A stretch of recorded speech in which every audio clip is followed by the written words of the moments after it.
Destructive leadership, or the dark side of communication, is often referred to as toxic leadership.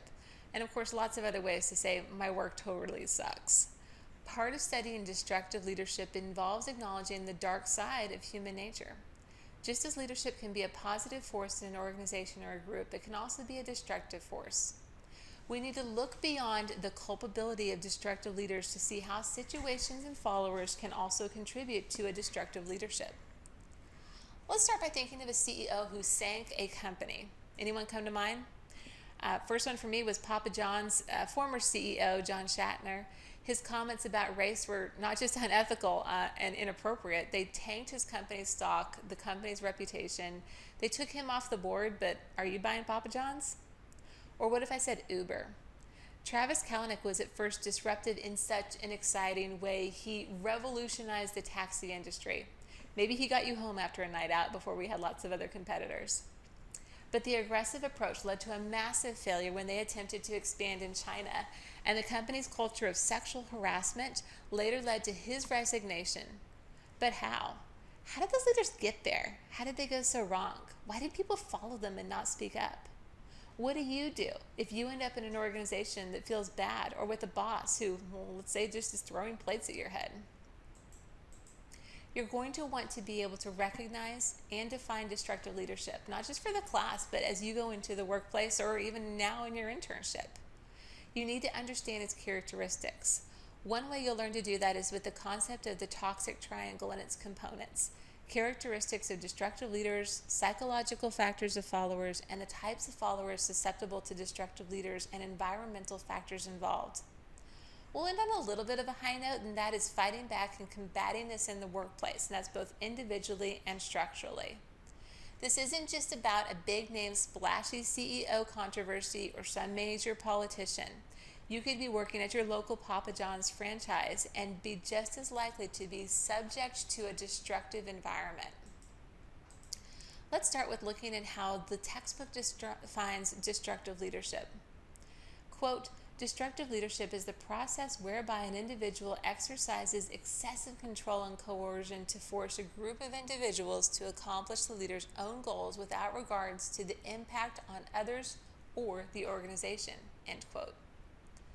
There are a couple things worth unpacking here. Destructive leadership is about how leaders use power to force people, often against their will, to do things that the leader alone wants done. It's destructive because it abuses followers and damages the organization. As you can tell from the wording, there are some areas that are subjective. When does control and coercion become excessive control and coercion? And if you have coerced people, if they have drunk the Kool-Aid and buy into what the leader is telling them, are they really forcing the group to do something? Speaking of destructive leaders, that phrase, drink the Kool-Aid, stems from a destructive leader, Jim Jones, and the mass suicide at Jonestown in the 1970s. But how do you know, or can you know with somebody like that? How can you tell when someone is a destructive leader? First, they have that hallmark excessive use of power, control, or influence. They're often authoritarian in their leadership style, so thinking back to our earlier chapter, we talked about power, so these people rely on coercive power. They want a tight grip on that power and control. Maybe you've had a job like this where you end up fearful of punishment, anger, verbal lashings, criticism. This is the opposite of a positive reward-based leadership style. This is the kind of leadership that builds resentment in followers, and it hinders others from feeling empowered and autonomous. This leadership has a selfish quality. It's not focused on the good of the whole group. It's focused on what benefits the leader. In other words, the focus is only on a leader's goals and objectives instead of on the common goals of leaders and followers or organizational goals. That doesn't mean followers don't benefit, but the focus is not on mutual gain. It's on gain for the leader. Selfishness is a problem because selfish individuals are more likely to seek powerful positions. Researchers Johnson and Hackman explain in their 2018 book that selfish individuals are more likely to be identified as leaders. These are often the people we look at and we're like, oh, that's a leader. It's an extrovert, energetic, charismatic, but once in power, impulsive and focused on satisfying their own desires. For example, a destructive leader might unfairly consume organizational resources, so racking up a restaurant bill, charging it to the company. Maybe they're violating group norms or company policies on sexual harassment. And our book has a good example. It discusses Harvey Weinstein, but this is way beyond just that. Destructive leaders are going to be the kind of entitled people who justify these actions by defining morality in terms of rights instead of responsibilities. I am entitled to this fancy dinner as a leader, as a high contributor to the organization. Organizations can reinforce this selfishness when they don't challenge these behaviors. Destructive leadership involves harmful behaviors. They can force followers to behave in ways that can have detrimental outcomes, hurting others, ruining reputations. You don't want to be that person from that company. Finally, of course, this kind of leadership can end up violating the organization's legitimate interests by sabotaging the organization's goals and the well-being and satisfaction of followers. So far, I've talked about destructive leadership with a focus on leaders, but as the textbook discusses, a toxic leader alone is generally not the only component of destructive leadership. To explain what fosters destructive leadership, there's a triangle here created by Padilla, Hogan, and Kaiser in 2007. This model is called the toxic triangle, and it is a great way to understand and identify problematic environments. It outlines the key components that make destructive leadership possible. We've talked about this all semester. Leadership is not just the leader, it's you, it's everyone. To understand destructive leadership, it's important to look at other variables.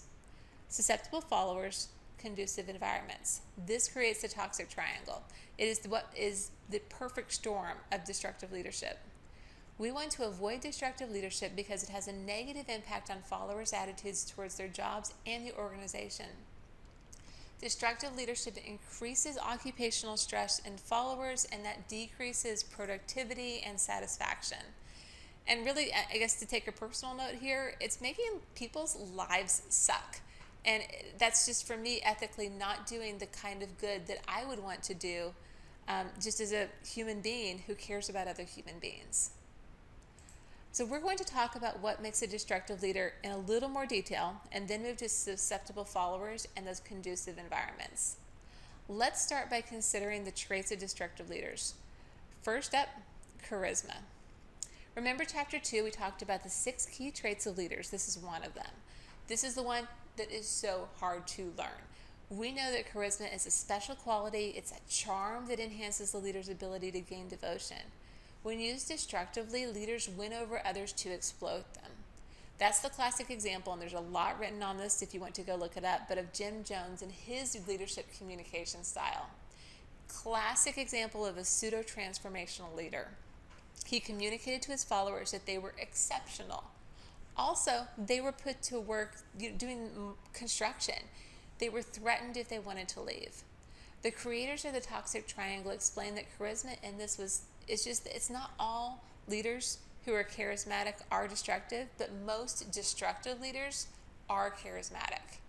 Charismatic leaders can get people to follow a vision, have a lot of energy, they're excellent self-presenters, and that's self-image as well as just how they show up and give a presentation.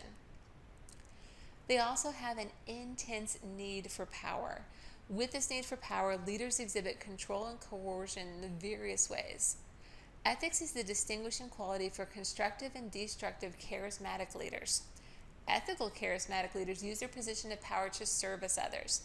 Unethical charismatic leaders use power to gain more power and for self-promotion. Classic example here is Apple.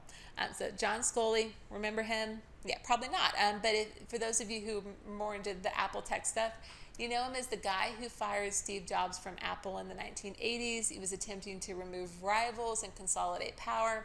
Didn't work out for him.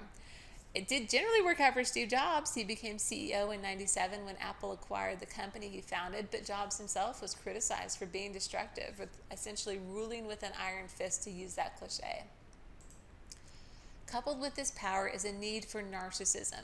You've probably read a lot about this if you've read anything online or if you've been on Reddit the past few years. And this is especially in regards to, let's say, dating and parents. So, am I dating a narcissist? How to deal with a narcissistic mom?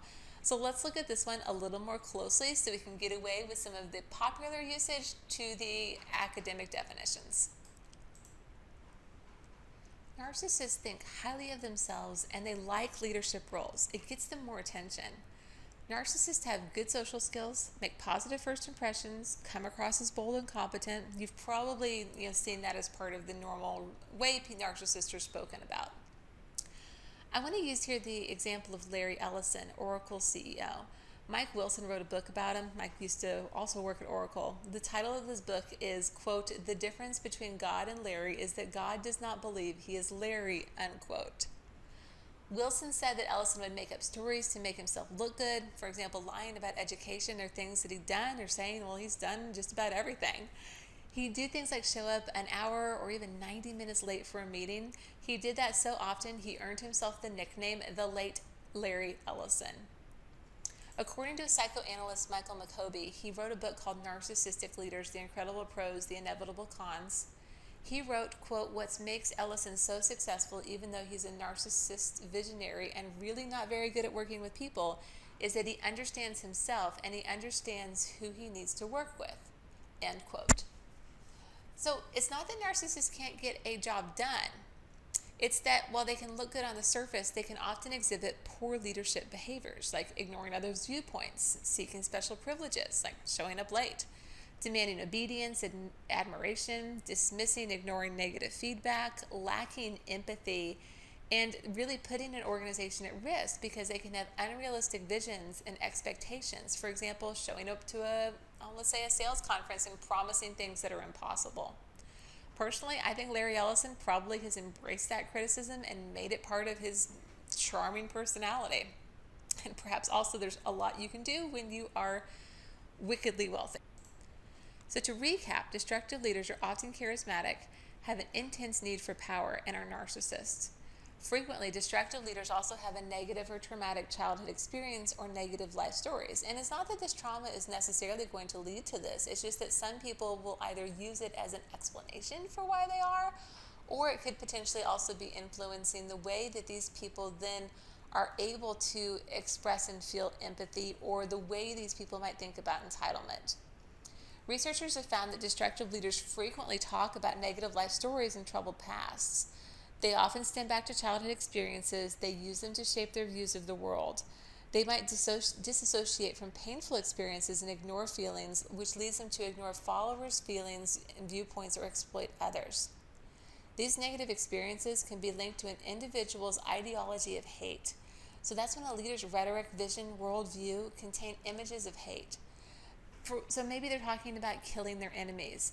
Now, you might think when I say killing your enemies, like Hitler and Stalin, which the book mentions, but I heard somebody, and this was in a sales position, a sales manager, talking about killing rivals. And these are just people at other ad agencies. It's not going to be something that you will not maybe hear in the workplace, and it's kind of a double negative there. But it is something that I've experienced. This is similar to that idea, and let me just back up. This is something I've experienced not at UT Dallas, but years ago. This is like that idea we talked about earlier in the semester. So that's the idea of locus of control. If somebody has an external locus of control, they tend to have the victim mentality. Other people are to blame for their problems. But then, of course, they can claim responsibility for success. Those who have an internal locus of control take responsibility for both their successes and their failures. Here, somebody takes the self-hatred that they feel and they seek to blame someone else. So, classic example there would be the way that Jews were scapegoated in the 30s and 40s, which led then to, of course, our disaster. Or the way that some people now tend to blame immigrants or particular groups of immigrants for taking all the jobs as reasons that they're unemployed, which, of course, the research doesn't seem to back up. According to Patilla, again, that's the triangle group, hateful themes emerge in business. So we have a great example from Enron. And the CFO, of course, former, Andrew Fastow, had a cube on his desk, and the cube said, quote, "When Enron says it's going to rip your face off, it means it will rip your face off," end quote.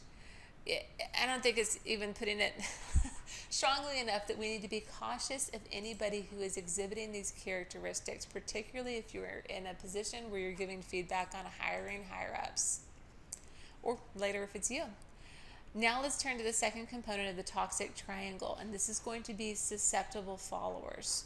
Bad followership makes bad leadership possible. For example, Volkswagen would not have been able to get 11 million diesel crawlers to fraudulently pass emissions tests without the help of followers. Engineers had to design and code that defile device. Managers authorized its installation. Automotive suppliers like Bosch provided the software to aid the cheating. And VW has been hit with fines, damages of over $30 billion, and many VW leaders are facing fraud and criminal charges. In Germany, Bosch had to pay a $100 million fine.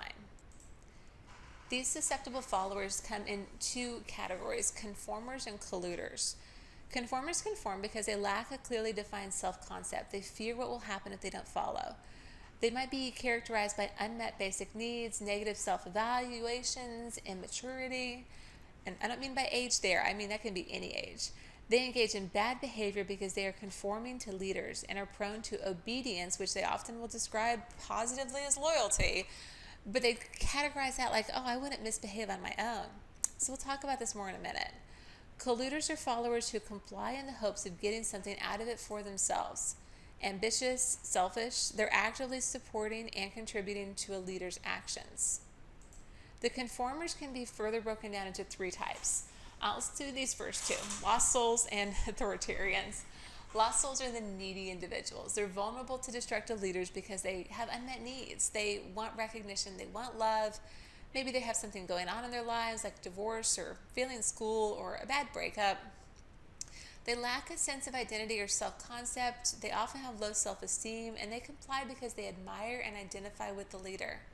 They're attracted to those charismatic leaders. They increase their self-esteem through approval, through association. They get a sense of belonging. They like that referent power. The second type are authoritarians, and they have rigid hierarchical attitudes. Unconditional respect for authority. The boss is the boss. I'm going to do what the boss says. They believe in a just world, they reject uncertainty, and they lead to compliance because they believe the leader has a right to be obeyed because they are the leader. So in this category, sometimes people will use the example of Dwight from The Office, this love of law, of order, of chain of command, even when it's wrong.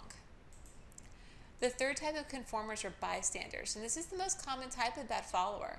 They're passive, motivated by fear, characterized by negative self-evaluations. They feel like they can't resist the leader. What are they going to do? They're just victims of the situation. They're usually pretty good at self-monitoring, so think back to when we talked about high and low self-monitors. They can read the situation, remain passive. They lack a lot of courageous pro-social disposition, meaning they're not likely to act if it will negatively impact them. So they're not going to take a risk. They're not going to whistle blow. They're not going to raise concerns. They're not going to bring up a problem. They differ from other conformers because bystanders have negative opinions of leaders privately, but still publicly do their binding. They're often led by coercive power and comply because they're afraid of punishment. It's almost like they view the leader's orders as threats. If a leader doesn't seem to have much coercive power, the bystander is much less likely to follow them. Now let's look more closely at the colluders. While the conformist followers are somewhat more passive and seem to have some redeeming characteristics, the two types of colluders are much more active and thus more complicit in the toxic actions of the leader. Colluders comply in the hopes of getting something out of it for themselves. Ambitious, selfish, they actively support and contribute to the leader's actions. Like conformists, they can be broken down into different types. The first type are opportunists who are looking to gain from following the leader or performing these bad actions. So this is personal ambition. They want to get ahead. They're going to push legal limits to do so. They might be a little greedy, for even if that's not financial, but just for power and lack self-control. They're motivated by reward power, carrying out the leader's orders because they think they will get something they want, if it's money, status, power. The other type are acolytes. Rather than being loyal based on rewards or personal gain, acolytes are true believers who share the same values as the leader. They're ardent supporters of the cause.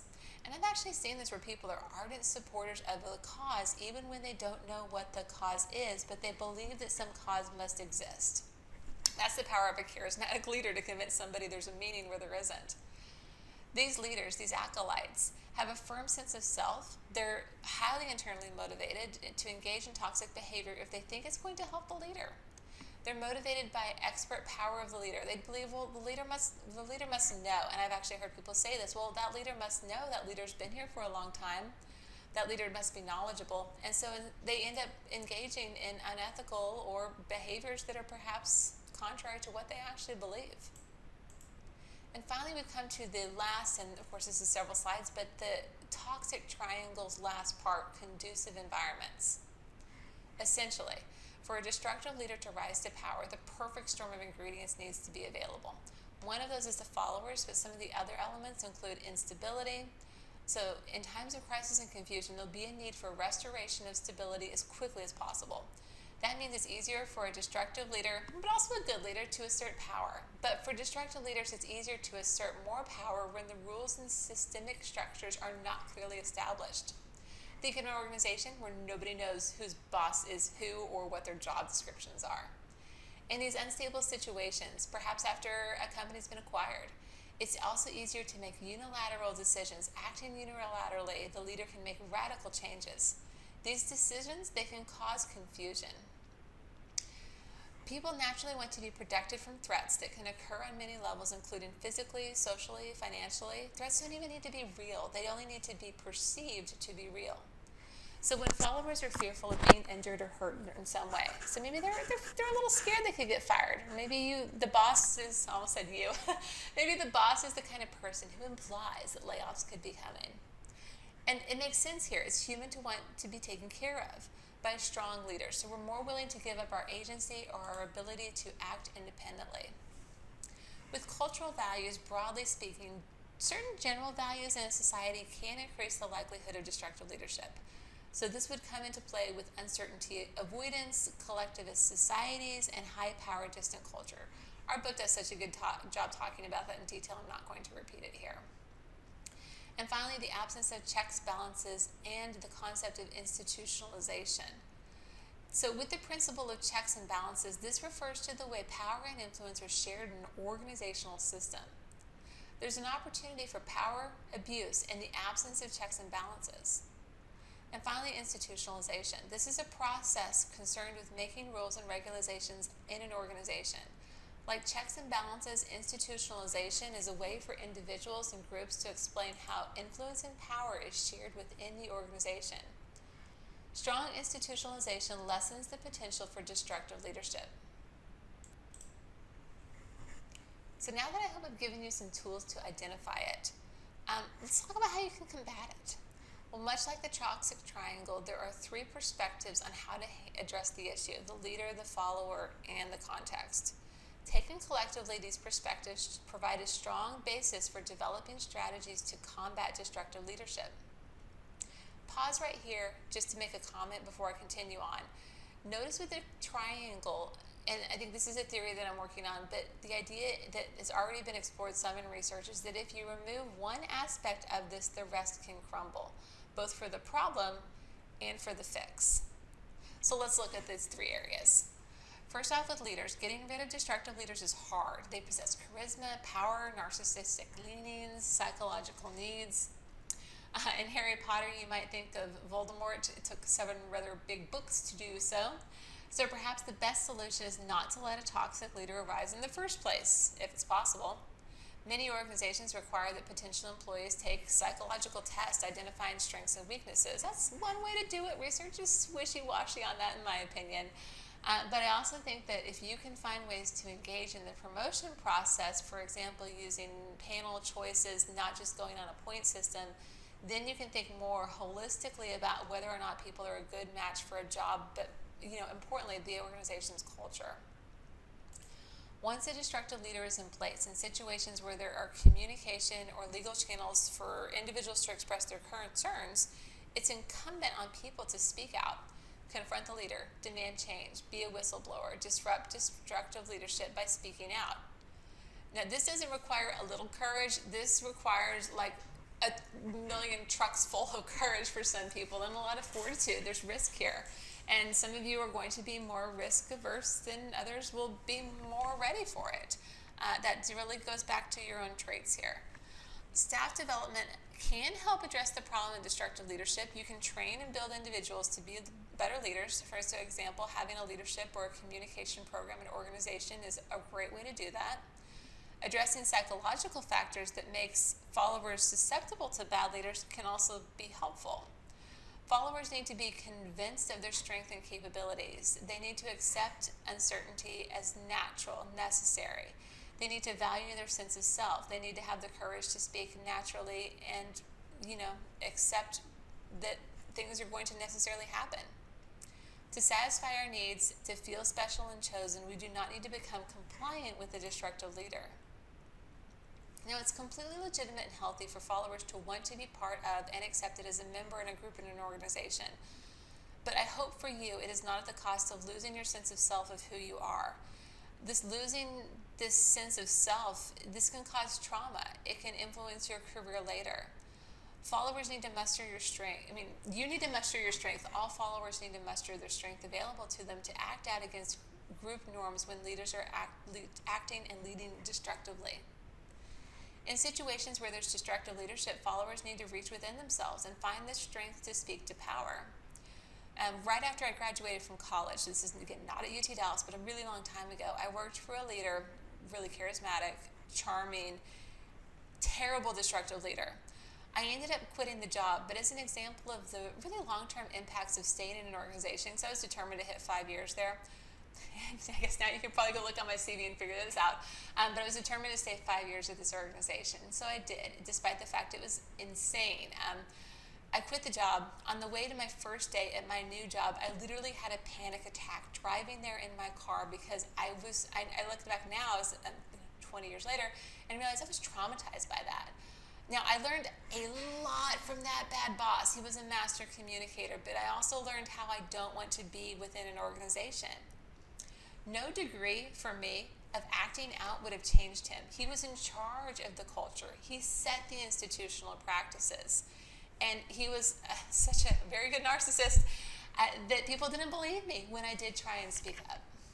So, well, the book, I think, puts this forward like, yeah, you can go do this. Go be a follower. Go speak up. I get that is really hard. But I encourage you to do it because if you stay, this really can cause problems later on. So the last one here is context. To help make sure a destructive leader does not arise, create a system that is not one to support that person. You can create a strong system of checks and balances. Now, again, that wouldn't have worked at my bad job. That person was the system. But you need to ideally create a strong system of checks and balances, and again, among different organizational units. So the leader shares power with followers, accepts being monitored by followers. And you can also do this by using independent boards of directors. Now, that would have helped in the organization where I was at. And I think that if I were to go back now, that is a suggestion I might have made to him. I think he would have been keen to that because it would have given him the attention that he so sought. A contextual approach here can act as a deterrent to destructive leadership because it maintains oversight of an organization. It gives other people this empowerment to have access and input, and if you're establishing a board, you might be establishing it with people whose voices will be heard more by a destructive narcissistic leader than the voices of the people who work for that person. You can also monitor by establishing norms and values. So for controlling abuse, organizations can attempt to monitor themselves by establishing norms, communicating them really clearly, and creating this strong ethical climate within the organization. And not on here, but think about that idea of ethical communication structures within an organization. How can you make reporting easy? So let's say you're running a company with overseas offices. How can you make it possible for those people, let's say, especially if English is their third or fourth language, to report and bring up issues without fear of retribution in a country where they may not have a lot of legal protections? That's an amazing communication problem there. So I want to conclude here with one final thought. It is one thing to have a bad leader, but if you notice you're in an environment where you can go through all of that triangle, the leader is fostered, the leader is supported, the organization and the culture, it's not going to change, leave. Is that easy? No, that might be one of the hardest moments of your career. The other advice I'd give you there is that currently the JSOM Career Management Center, they provide advice on that. So if you have found yourself at an internship or even at a job where you were noticing that there was this destructive environment, what do you do? Feel free to reach out to me and I can connect you with the director of the center. But even right before I did the script for this lecture, That situation came up, and I was able to refer a student to get that kind of guidance on how to proceed, and that student ended up leaving the position. But that is what the CMC is also there for. It's not just for helping you with your resume. So while you grapple with this perhaps disquieting chapter, I am hopeful that a key bit of information you take away from this is that it is incumbent upon all of us to work to prevent the rise of destructive leaders. But it's also important that you take care of yourself. That feeling that somebody else is going to take care of it or take care of you, or it's somebody else's problem or somebody should do something to help you, is that attitude that allows destructive leaders to rise to power and remain in power. Destructive communication practices can tank a company, tank a reputation, and like I mentioned earlier, this can cause long-term lasting damage to an individual, to you, to your relationships in your life, and you are worth more than that. So I'd encourage you to think about how avoiding destructive practices not only matters for an organization, but matters for making the lives of your core workers better. It matters for making your own life